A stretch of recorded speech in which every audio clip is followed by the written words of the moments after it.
adiga shar u bayeel kaxsiyadu wadataa qoloy karaabka aniga ilaahay ma idilaya ha ayga xanaaqina waaye aan runta sheegay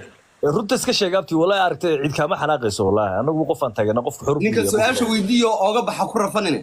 haye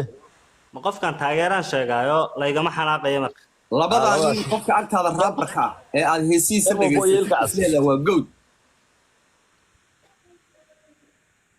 yaan ku sharma bay baan aaminsanay ilaahay bay dilay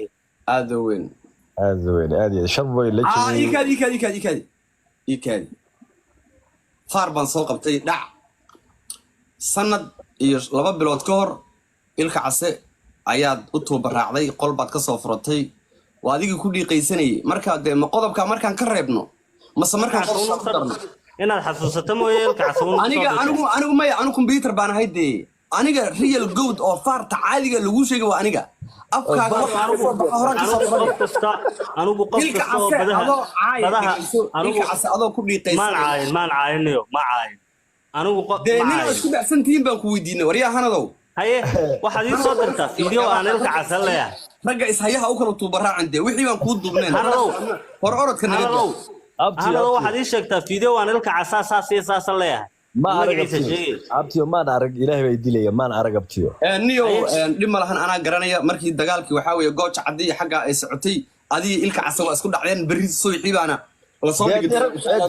حسين عبتي قمر واحد كذا رجوا يسكت عكران ولا كتبي كرا سوشيال ميديا واحد وحويد بها that's not big deal ريال سدي إلك عسلة تركي سبح حديث مو آخرين دي بقرت ما أنا إلك عساسية سايد لا أو وشوابي هالقلوار أنا كوس صدرية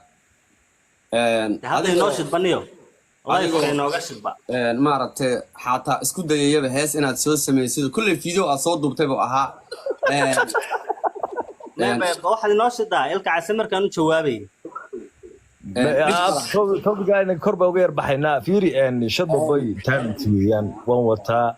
إن شرب بوي ولكن هذا ورتي كذي وربل هي قانونية هو نيو هرتا فيري وريجا يا الله نين رجع كبر لو ما قاضو أنا قوم كبر قاضي يلا أنا كبر لي قاضي أنا ذو إن شرم بوي حسب أديك كوسو كرباشي نينكي أوبا أوك بالدواء يكادي لكن نبدأ يجوا حكنا حياة الدوي أنت هل يفهم ضدك شعب كان أو حفهمان شرم بوي صدح سنة كهر نين كانوا هاسكو صوت شفاي iyaga waxa ka dhaxeeyay Xuseen waxa isaga ka dhaxeeyay warnin kale